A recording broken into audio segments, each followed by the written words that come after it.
បំផុតគ្រូបង្វឹករបស់អន្តរិទ្ធសរៀមាត្រិកពេលនេះជ្រើសរើសកីឡាករម្នាក់នេះសម្រាប់សុទ្ធបាល់ពេលនាទីផ្ដាច់មុខ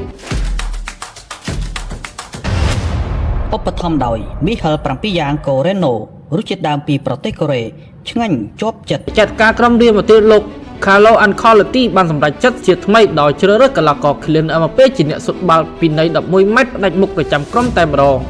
ការសម្រេចចិត្តជាថ្មីនេះបានកាត់ឡើងបន្ទាប់ពីលោកទទួលបានការខកចិត្តម្ដងហើយម្ដងទៀតជុំវិញការសុទ្ធបាល់ពីនៃ11ម៉ែត្រមិនចូលរបស់គុនក្រុមរបស់ខ្លួនចាក់ស្ដែងការប្រយុទ្ធថ្ងៃសៅរ៍ទី5ខែមេសាកន្លងទៅ Vinicius Junior ទើបតែសុទ្ធបាល់ពីនៃ11ម៉ែត្រមិនចូលជាហេតុផលធ្វើឲ្យ Real Madrid បរាជ័យក្រុមធ្វើជើងក្រុម Valencia